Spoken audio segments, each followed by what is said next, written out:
Labvakar! Mani sauc Gatis Mūrnieks, un jūs skatāties topošo uzņēmēju sacensības Firmas noslēpums. Mēs sākam 3. sezonu, kuras laikā jūs redzēsiet, kā no idejas top bizness. Sacensībās piedalās cilvēki, kuri vēlas kļūt par uzņēmējiem, un viņiem ir ideja, kā to izdarīt. Viens grib veidot biznesu no pērnā rudens lapām, pārvēršot tās par mēslojumu. Kāds cits grib pārdot ēdamas fotogrāfijas, un vēl kāds plāno izvietot pilsētas ielās zīdaiņu barošanas kabīnes. Šajā un nākamajos 2 raidījumos sacensību dalībniekiem būs jāpārliecina žūrija, ka viņu idejas ir investīcijas vērtas. Bet tas būs tikai gara ceļa sākums.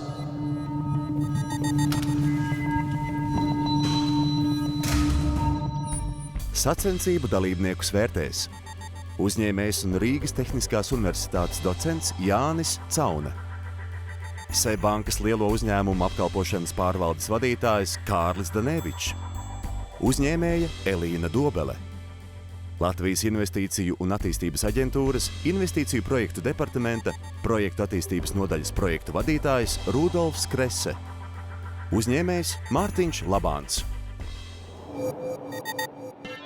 Kā ierasts, atlases kārtā žūrija dalībniekus vērtē ar īkšķiem. Šāds žests nozīmē, tur kaut kas ir. Bet Firmas noslēpums dalībniekiem ir jānopelna vismaz 3 žūrijas īkšķi uz augšu, lai saglabātu cerības turpināt sacensības. Pavisam žūrija 3 raidījumos vērtēs 20 biznesa idejas, taču tikai 9 Firmas noslēpuma dalībniekiem tiks dota iespēja turpināt sacensības 2. kārtā. Šodien žūrijas priekšā stāsies 7 topošie biznesmeņi. Man ideja biznesam pavisam vienkārši. Mēs ar savu izgudrojumu gribam padarīt šo lietu tīrāku. Mēs tagad strādājam pie elektroniskās fizikas sistēmas. Esmu šeit, lai prezentētu mūsu ideju ekolampas. Mana piedāvātā ideja ir subklīniskā mastīta indikācijas sistēma piena lielopiem. Mēs apvienojam 2 vienā. Tā ir galvenā ideja, biznesa ideja.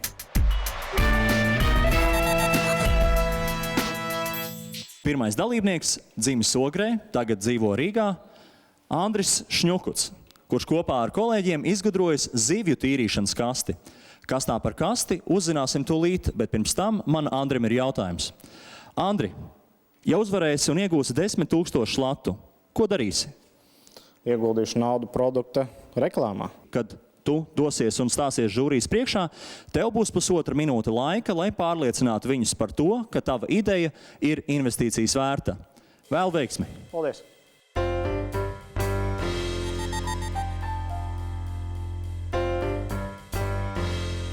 Es esmu šeit, lai prezentētu mūsu firmas SIA Kogibox izgudrojumu zivju tīrīšanas kasti. Viņa ir pēc mūsu domām unikāla, tāpēc, ka viņa ir vienkārši pielietošanā. Princips ir ļoti vienkārši. Uzbūve ir no plastikāta caurulēm karkass, kurš tiek ievietots celofāna maisā, kas ir caurspīdīgs. Celofāna maisu mēs noslēdzam, lai tās zvīņas, kas ir iekšā, nelido ārā. Un jums ir boks, kurā jūs varat mierīgi ievietot uz zivi tīrī. Izdarot 2 iegriezienus priekš rokām, jūs varat mierīgi ievietot rokas kastē un tīrīt zivis iekšā. Pēc tīrīšanas jūs izņemat ārā zivi, izņemat ārā rāmīti, un viss netīrumi paliek iekšā. Maisu salokat, izmetat miskastē. Cik maksā tāda kaste? Dotajā brīdī mēs viņu jau esam sākuši piedāvāt izplatīšanai, un mūsu cena izplatītājiem, lai apmēram 5 lati maksā. Un kas notiek ar tiem maisiem, kad viņi beidzās? Mums ir rezerves maisi, mēs varam piedāvāt. Un kāpēc tas Latvijā būs liels biznesa potenciāli? Mēs nedomājam tikai par Latviju. Mēs arī skatāmies uz nākotnē uz ārzemēm. Jo visur, kur ēd zivis, viņas tīra. Bet kur to ražos, teiksim? Kāda būs tā mēs gribam pievienotā attīstīt vērtība ražošanu Latvijā. Ko tu tur gribi ražot? Garināt trubiņas un komplektēt? Tas Nē, vienīgais. Ja tu gribi lietot tās trubiņas, tad tur 10 000 pareizina vēl ar 10 vai 100, un tad varam sākt runāt par to. Bet, priekš kam to darīt, ja tas viss jau ir gatavs? Tad būs lētāk, tev ātrāk.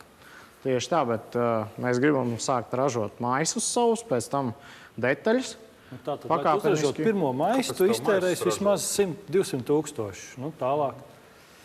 Priekš kam? Ir maisu ražotāji pilns. Jo kur tad ir tā unikalitāte?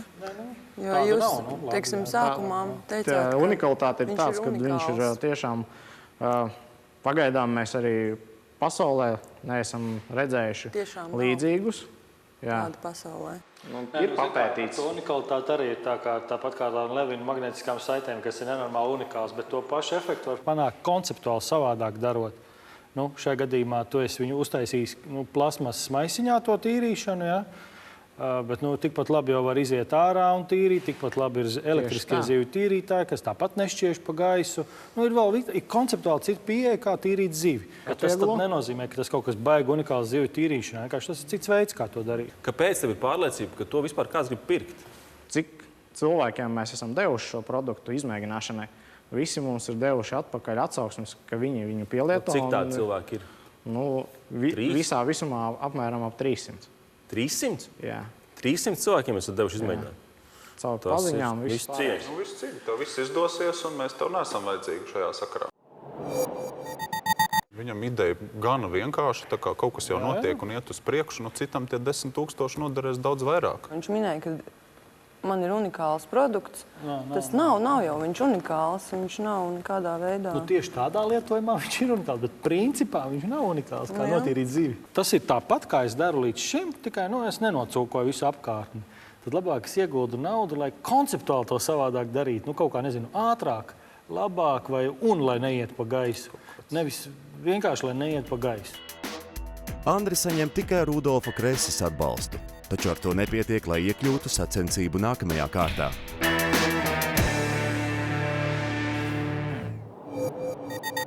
Šis, manuprāt, bija tāds ritīgs pop-up bizness. Tie ir modes vai kaut kādas tendences biznesa. Tas ir šis pop-up princips. Ja? Te viņš ir un te viņa nav.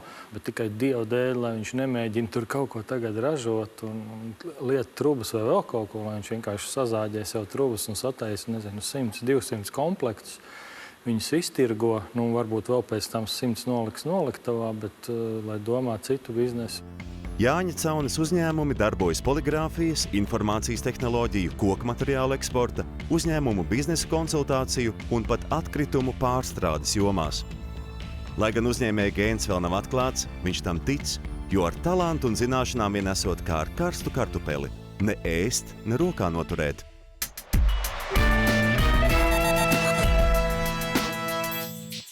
Anetes aizsilnieces biznesa būs Latvijas gleznotāju reprodukciju tirgošana internetā un mākslas salonos. Viņas uzņēmums sauksies La Galerie. Tas, ko La Galerie vēlas piedāvāt, ir cilvēkiem iespēja iegādāties kvalitatīvas latviešu mākslinieku darbu reprodukcijas, plakātu un kanvas veidā.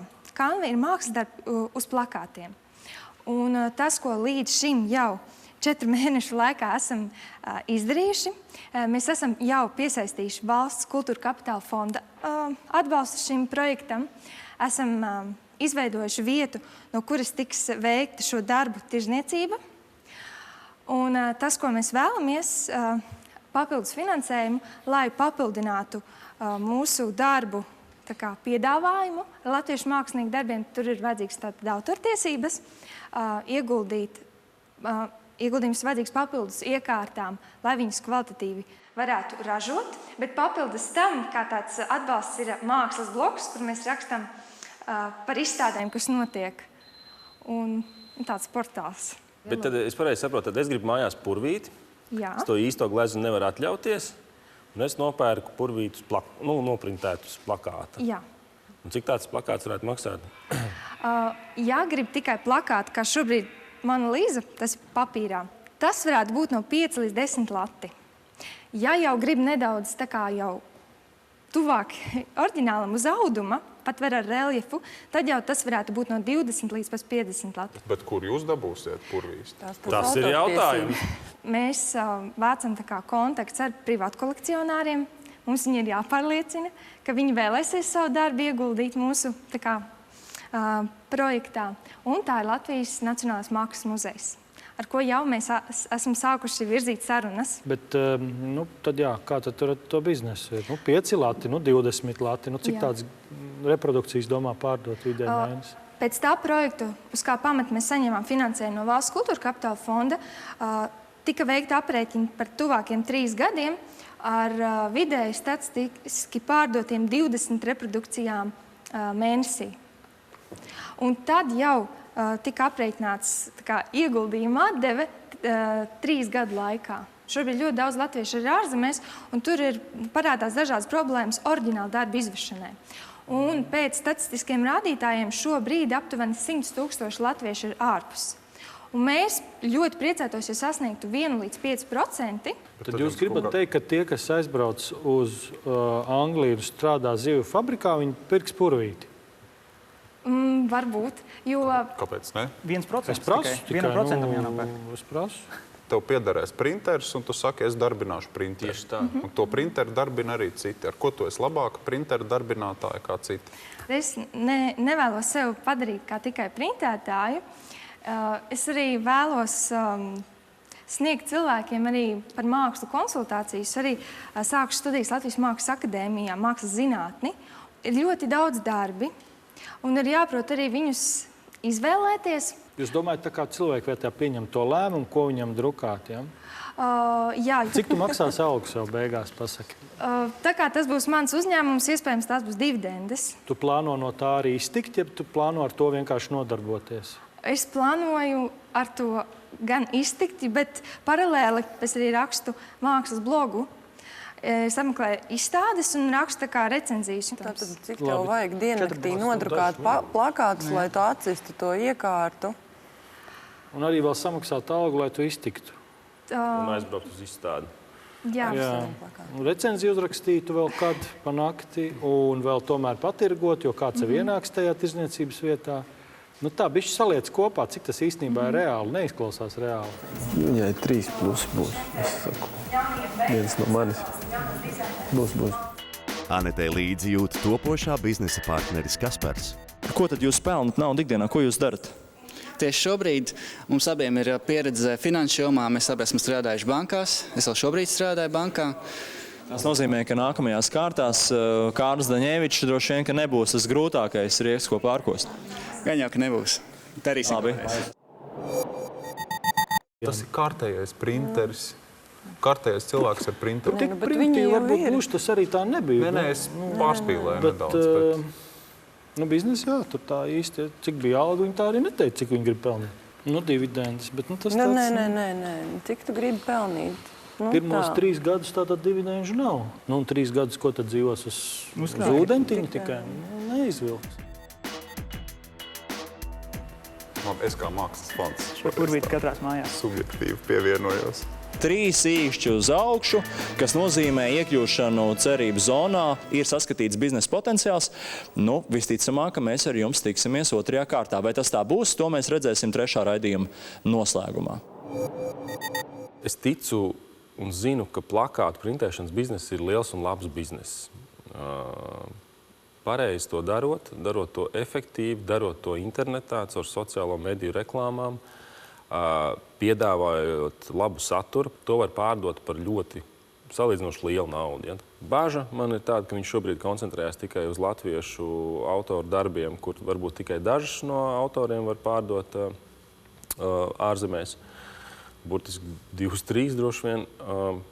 Ja viņi atradīs veidu, kā piedāvāt citu valstu mākslinieku darbus, tur varētu būt labs bizness. Uzņēmēja Mārtiņa Labāna darbība līdz šim bijusi saistīta ar informācijas tehnoloģiju jomu, bet tagad viņš ir izveidojis restorānu Cookbook. Tas atrodas grāmatu veikalā, kur ēdienkarte ir grāmatnīcā nopērkamās pavāru grāmatas.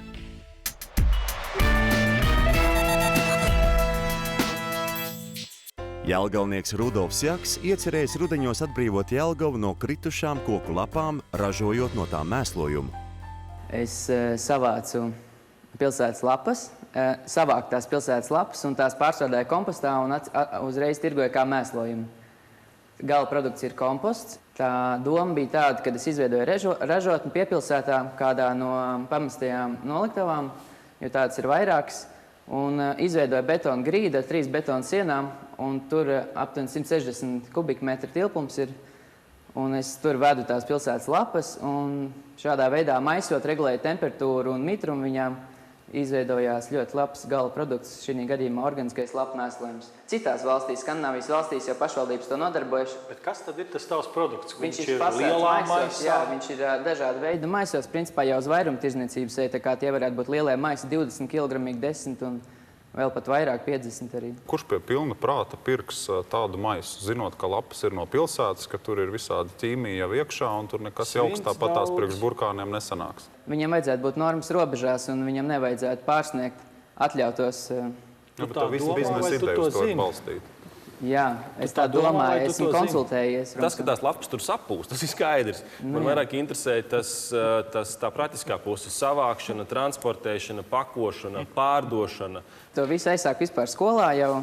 Tieši pēdējā gadā sanāca taisīt prezentācijas un biznesa plānu par tieši šo ideju. Izvēlējos tieši šo, tad esmu izstrādājis tādu virspusēju biznesa plānu ar visiem aprēķiniem. Tu mācies kaut kādu lauksaimniecības? Jā, 3. kurs pabeigts lauksaimniecības fakultātē. Bet tu esi aizdomājies, kāpēc Skandināvijā to dara lielos apjomos tikai un vienīgi pašvaldības uzņēmumi? Tā ir kaut kāda lieta, kur ļoti daudz ir jāieguldās, un tev būs ļoti maz atdeve. Es pat neredzu, ka kāds tur no privātā sektora to tā ideju varētu paņemt un pēc tam uz to pelnīt. Ļoti forša ideja, visu cieņu, man patīk arī zaļās lietas, bet tas nav priekš biznesa. Kārlis kā ierasts nesaudzīgs. Cik tu rēķināji algu tam Minimālās algas. Un tu domā, ka uz tā rēķina tu varēsi uztaisīt to biznesu. Pēkšņi izrādīsies, ka jāmaksā 2 reizes vairāk algas. Pēkšņi izrādīsies, ka traktors maksā nevis, nezinu, kā tu biji rēķinājis, nevis 10 000, bet 20 vai pat 100 000. Telpas pēkšņi būs jāīrē nevis pa latu, bet pa 5 eiro. Un tā tālāk. Kamēr Rudolfs cer sagaidīt no žūrijas vismaz 3 īkšķus, par viņu īkšķi tur sieva Ance. Lūk, Caunskungs, kurš jau 3. sezonā noteikti visiem ir slavens un zināms ar to, cik viņš ir kritiski pieiet lietām, saka, ka viss būs 2 reizes dārgāks. Es domāju, ka Rudolfs ļoti labi zina, cik tās lietas maksā, bet... Ja reiz brauc ar traktoru, tad jau zina, cik traktors maksā. Noteikti zina, bet viņam arī, viņš vēl nav paspējis izsāstīt to, ka viņš nedomā pirkt traktoru. Tad viņš domā to nomāt, jo tas tomēr ir sezonāla padarīšana. Kaut ko labu jāpasaka. Nē, zaļa, forša, ļoti simpātiska ideja. Visi esam lieli idejas fani un ceram, ka visās Latvijas pilsētās šādas idejas tiks realizētas. Tas ir noteikti. Es gribu, lai saliek lietas pa plauktiņiem un skatīsimies, kas sanāks. Es gribu pacelt, jo es gribu, lai viņš pamēģina papēt vairāk. Mēs redzam, ka 2 īkšķi ir. Diemžēl tie arī ir vienīgie 2 īkšķi, kuri tev tiek. 3 žūrijas pārstāvjus nepārliecina Rudolfa biznesa plāns, un viņš saņem tikai 2 balsis. Tādēļ netiek sacensību nākamajā kārtā.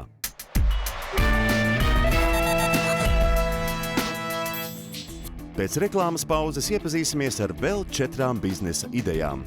Es cīnījos gājuši lielu vezumu. Tie ir gan rīsi, gan griķi, arī latvānis. Ja viņai tagad iedod 10 000, viņi jau nesaprast, ko darīt. Mēs ļoti ceram, ka mēs būsim populāri Latvijā, bet mūsu mērķa tirgus ir Amerikas Savienotās valsts un Eiropa. Ko tu no mums gribi?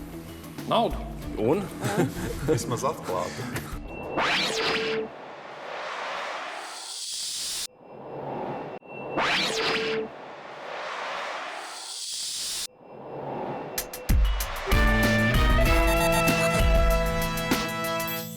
Firmas noslēpums atkal piedāvā topošo uzņēmēju cīņu.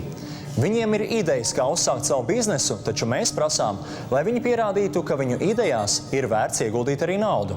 Šodien redzēsim 7 biznesa ideju autorus. Lai turpinātu sacensību, viņiem nepieciešams vismaz 3 žūrijas pārstāvju atbalsts, uz augšu pavērsts īšķis. Ja tā nav, sacensības ir galā. Raidījuma turpinājumā, darbie skatītāji, vēl 4 interesantas topošo biznesmeņu idejas.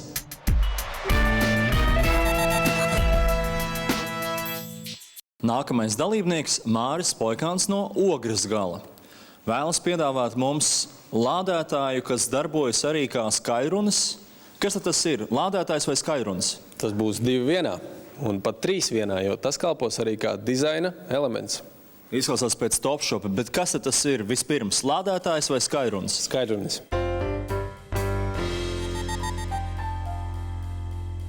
es jums vēlos pastāstīt par savu ideju uzbūvēt unikālu statīvu vietāluņiem.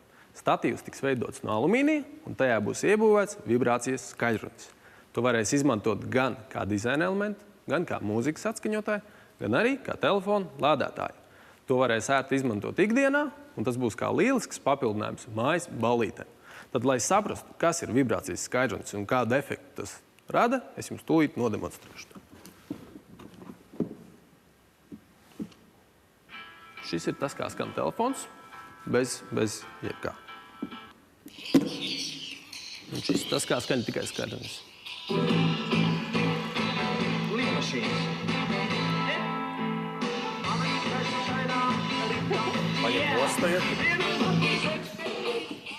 Šis ir mazākais pieejamais vibrācijas skaidrrunis, ko var tirgū dabūt. Principā, jebkura virsma, arī no grīdas, viņš rada skaņas efektu.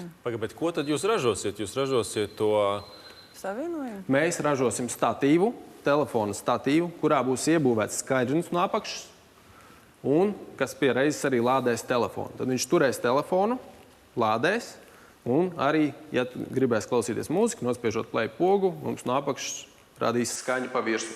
No sākuma pirmajam prototipam mēs iepirksim gatavus tos vibrācijas skaidrrunis. Mēs paši izveidosim savu dizainu statīvam, bet jā, nākotnē mēs plānojam ražot pašu savu vibrācijas skaidrrumu. Bet kāpēc, lai tu ražošanā būtu konkurētspējīgāks par rūpnīcu Ķīnā? Pašlaik tāda produkta vēl nav. Nu, būs tūlīt Ķīnā. Nokopē vienas dienas laikā visu. Arī Ķīnas vēstniecība skatās šo raidījumu. Viņi noteikti redzēs to. Piedod. Tā kā par ražošanu es neticu, piedod. Nākamais, par dizainu vai apvienošanu. Tur būs peļņa. Jā, mēs ceram paņemt Apple lietotājus ar to, ka šis ir jauns produkts, un Apple lietotāji ļoti seko tehnoloģiju jaunumiem, kādi jauni aksesuāri ir. Mēs ceram tieši paņemt uz to, ka mēs esam pirmie. Tavā komandā ir dizaineri? Ir cilvēks, kas pieprot to lietu. Varbūt viņš nav augstu kvalificēts, bet viņš pieprot. Par kādu cenu? No $100 bāzes modelis. Nav baigi dārgi. Cik peļņa no tā? Pusi. Mani, godīgi sakot, gan arī neviens posms nepārliecināja. Tas produktu posms nepārāk pārliecināja. Tā papildus pievienotā vērtība nebija tik ļoti skaidra, kas tur stilīgāks kaut kas ir. Viņam īstenībā vajadzēja, ko viņam vajadzēja izdarīt? Viņam vajadzēja atrast kaut kādu super ģeniālu, pasaulē zināmu dizaineri, uzrunāt viņu, mums ir šitāda ideja, negrib sadarboties, vēl, tā kā pievienot to dizainu vērtību, tad jā, man liekas, Kaut vai Ferrari, jā.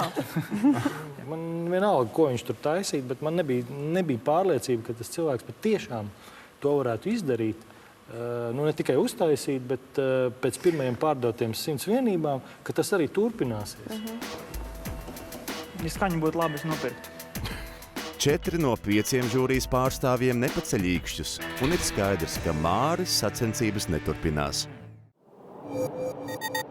Kas manī rada bažas, ir skaņas kvalitāte. Ja tā skaņas kvalitāte būs augsta un pilnvērtīga un uz galda varēs tiešām sadzirdēt to, kas tur skan, un tas nebūs jāliek ausīm priekšā rokas, un ja tur varēs atšķirt, kas tur skan un kā viņš skan, tad tirgus ir noteikti. Un es iespējams būtu viens no šī produktu pircējiem. Rudolfs Krese ir studējis vides zinātnes un telekomunikācijas. Strādājot Latvijas Investīciju un attīstības aģentūrā, viņš ir ticies ar simtiem jauno uzņēmēju, redzējis problēmas, ar kurām viņi saskaras, un grābekļus, uz kuriem uzkāpīja. Savu pieredzi viņš cenšas sniegt arī firmas noslēpuma dalībniekiem.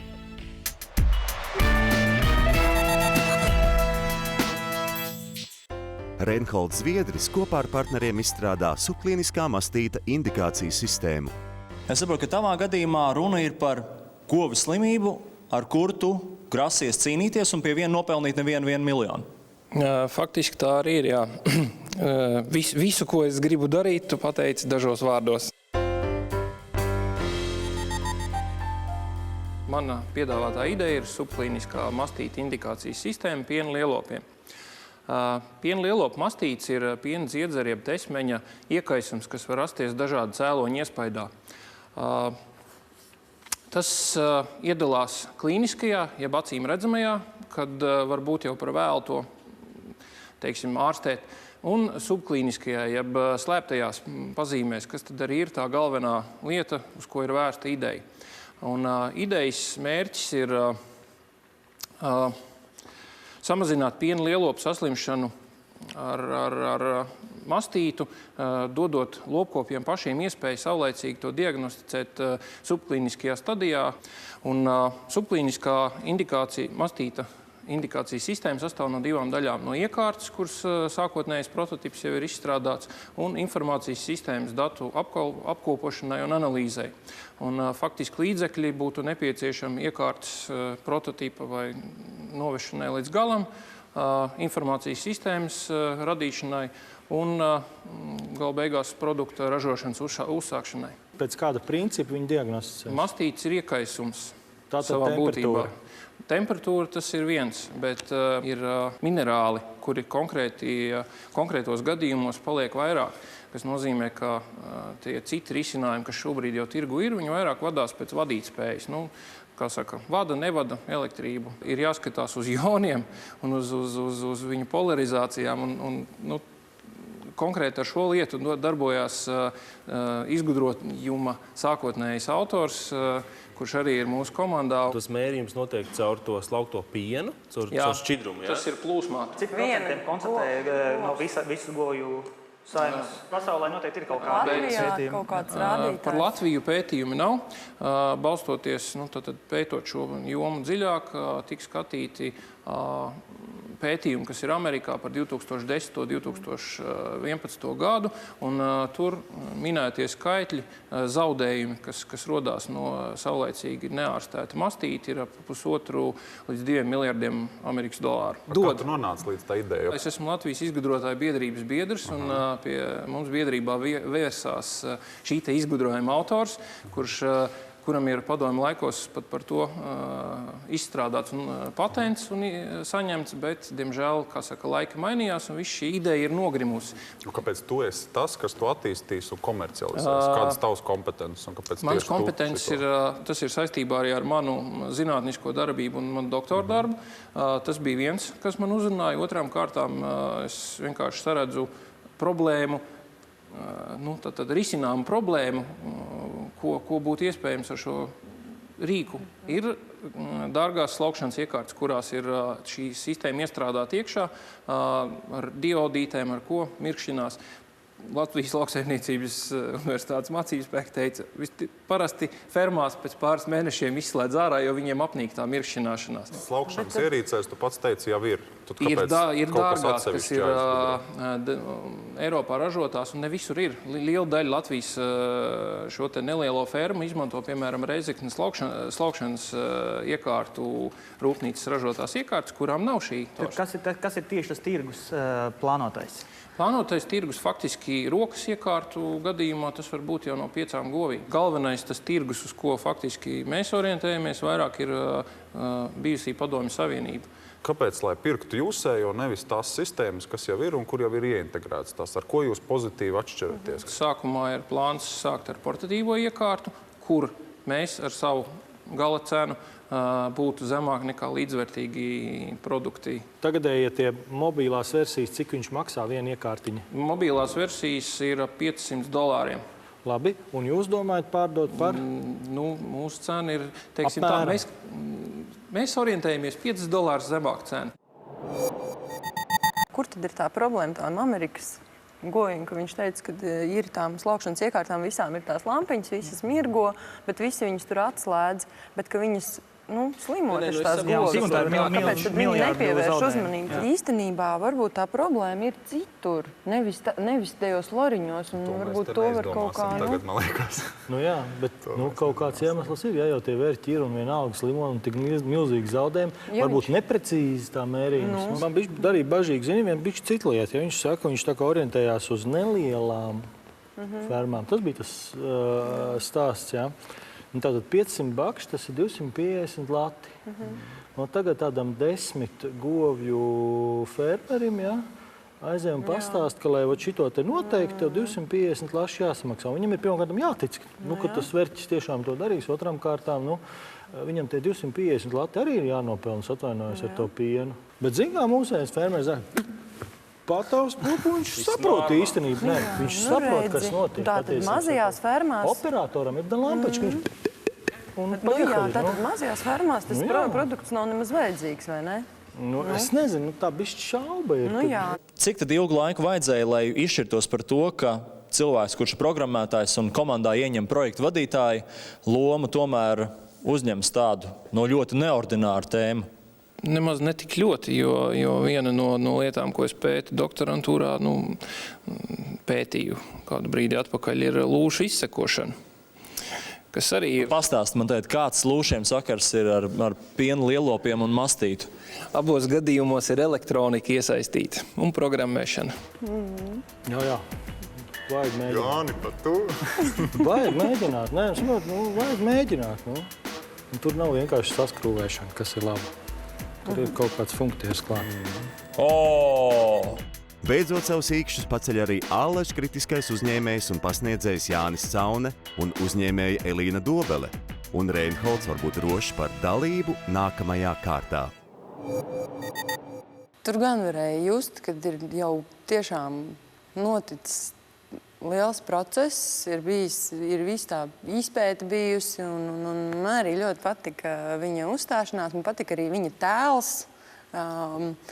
Vienīgā lieta, ko es gribētu saprast turpmākajos raidījumos, vai viņā ir tas tirgotāja talants, biznesmeņa talants. Elīna Dobele, apavu dizainera un Zofa ateljē īpašniece, pēc izglītības arhitekte. Pēc viņas projektiem realizētas vairākas privāta mājas un interjeri. Ar apavu dizainu sāka nodarboties pirms 4 gadiem, kad nolēma pilnveidoties mazās formas dizainā.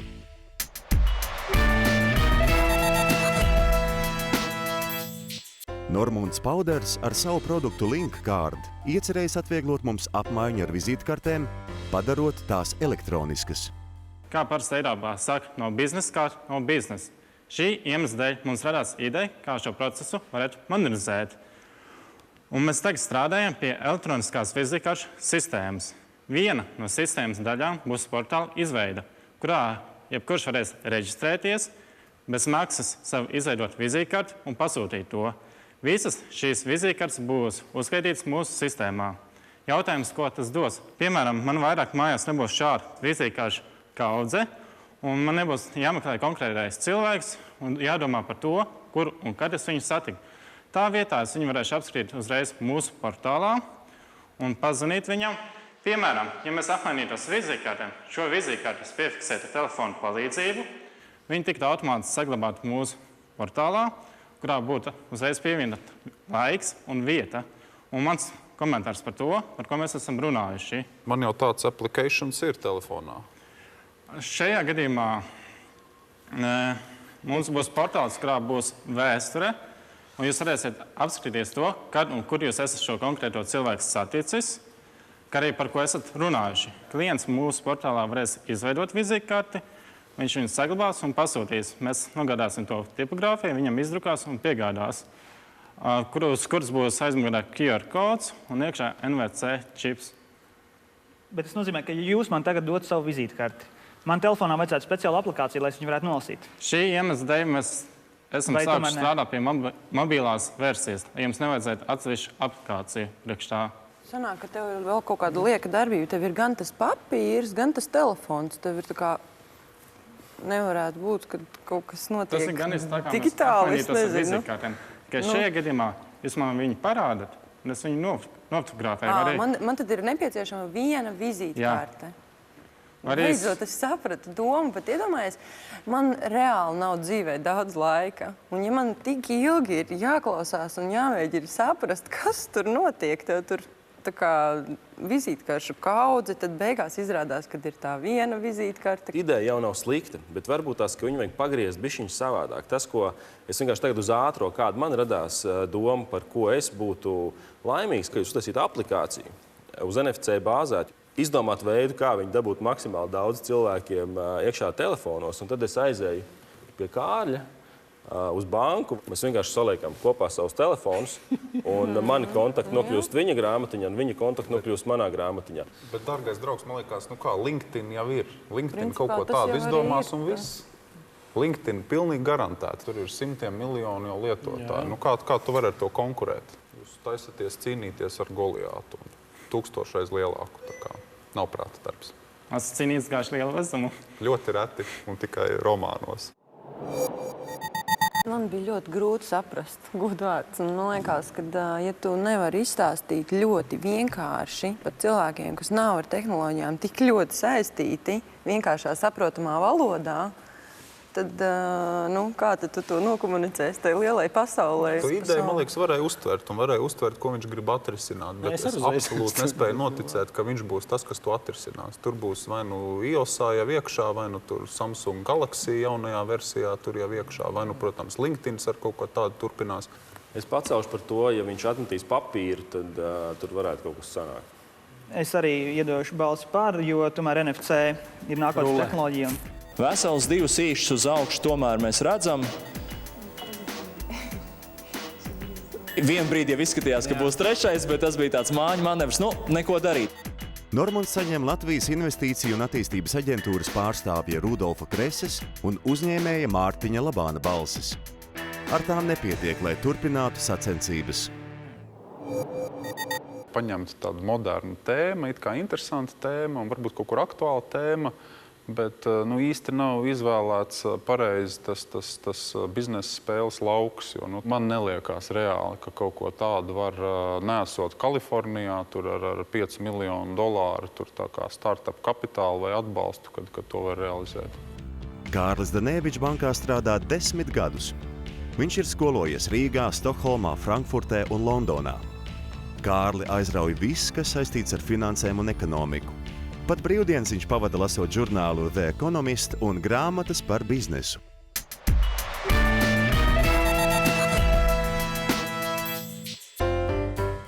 Rīdziniece Zane Sulutāura mums piedāvā ekoloģiskās lampas. Pasaki vienu piemēru, no kā tad būs tava lampa? Piemēram, latvāņi, ko mēs tik ļoti mēģinam izskaust un no kā mēs īsti ļoti baidamies, bet tas īstenībā ļoti skaisti dizaina priekšmetu veido. Ekolampas ir veidotas no dabīgiem materiāliem, un sastāvs viņām ir dažāds. Tas ir gan koks, kā jūs redzat, ir gan šīs patronas, ir arī veidotas pašas lampas no koka paliknīšiem. Tie ir gan rīsi, gan griķi, arī latvānis izkaltāts. Ir arī čiekuri, kas veido dažādus ornamentus arī uz sienām. Arī skujas, kas piešķir pat aromātu telpā, kad uzsilst tā lampa. Tur, principā, runāja tikai par produktu. Pastāst tagad par to biznesa pusi, ko jūs plānojat un kā jums liekas, kas jādara. Tie pieturas punkti sākumā ir, protams, pilnveidot to pašu produktu, bet tas noteikti ir viņu realizēt kaut kur, reklamēt. Sākumā mēs vien domājuši par dažādiem tirdziņiem, dažādās vietās, kā mēs zinām, sevišķi vasarā. Kāpēc jūs to nedarījāt jau? Jā, no tā mēs baidījāmies, jo arī, diemžēl, mēs nebijām īpaši pārliecināti par šī produkta kvalitāti. Kāpēc tev liekas, ka tev ir jāizstrādā tik daudz dizaina, lai tā vietā paņemtu vienu lampu un vērstos pie saviem draugiem vai ģimenes radiniekiem? Jo pēc manas pieredzes pirmos kucēnus, kurus tev varbūt pašai liekas, ka ir jāslīcina, viņus vajag mēģināt iepazīstināt tuvākos cilvēkus apkārt. Vai tiešām neviena no tām lampām nav pārdota? Pārdota vēl nav, bet ir arī, tieši kā jūs minējāt, ir tieši arī draugiem dažiem mājās viņas. Viņas ir dāvinātas? Tās ir dāvinātas, jā. Kam jums naudiņa? Naudiņa ir noteikti vajadzīga dažādām iekārtām. Tas ir īstenībā ļoti smalks darbs. Tie visi rīsi tiek likti, bez mazliet ar pincetīti. Ļoti smalki jābirdina. Un, lai arī to diegu uztītu, tas ir ilgs darbs. Vai tu zini, kas ir Etsy? Kādu? Etsy. Nē, tiešām nezinu. Jā, es tev silti iesaku ieliec to lampu Etsy un paskaties, kā viņi tev tur varētu tirgoties. Tas ir ļoti labs veids, kā tu varēsi noskaidrot. Pastāst arī man, kas ir tā. Etsy.com. Tas ir tā kā lielākais pasaulē portāls, kaut kas līdzīgs eBayam, tikai viņš ir ar amatniekiem, dizaineriem, modes dizaineriem, mazajiem. Klausieties, dargie draugi, mēs te tikai par dizainu runājam. Es kaut kā absolūti neredzu tavējo biznesa redzējumu. Tas vai tas ir tur koka brilles vai koka lampa vai kā, man liekas, tas ir otršķirīgi. Primārais ir, kāds ir tavs biznesa redzējums, kā tu pārdosi, kāpēc tu pārdosi, kāpēc tu esi tajā nozarē, ar ko tu esi īpašāka par citiem? Pirmais tāds mērķis ir apzināt tās izmaksas tehnoloģijām. Arī iepakojums, protams, ir svarīgs. Arī tas nav vienkārši, sevišķi tādai čiekurlampē, viņa diezgan trausla. Tas atkal ir par produktu. Paklausies, viņai neko nevajag, viņai vajag vienkārši tirgot. Tieši tā, šis ir klasisks. Kādu tur 10 000 kādas iekārtas? Man liekas, ka mēs viņai varam piešķirt šodienas dizaina specbalvu, bet no biznesa viedokļa tomēr nē. Es nobalsošu par, jo es gribētu redzēt pārdošanas sākumu. Zani saņem tikai 2 īkšķus un sacensības neturpina.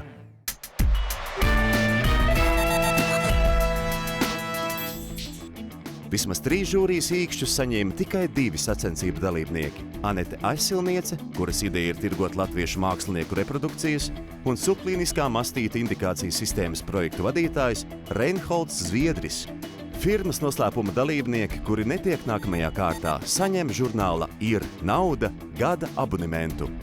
Savukārt interneta vietnē Win with Wow sacensību dalībnieki atradīs vērtīgus komentārus un ieteikumus par savu uzstāšanos. Savu viedokli varat izteikt arī jūs, televīzijas skatītāji. Nākamajos 2 raidījumos uzklausīsim vēl 14 biznesa idejas, un tad žūrija pieņems gala lēmumu par to, kuri 9 biznesa ideju autori turpinās sacensības. Viņiem 4 mēnešu laikā būs jāpierāda, ka viņu idejas var izaugt par biznesu, ka tajās ir vērts investēt. Tikai viens firmas noslēpuma dalībnieks saņems galveno balvu 10 000 latu, ko nodrošina SEB banka. Uz tikšanos!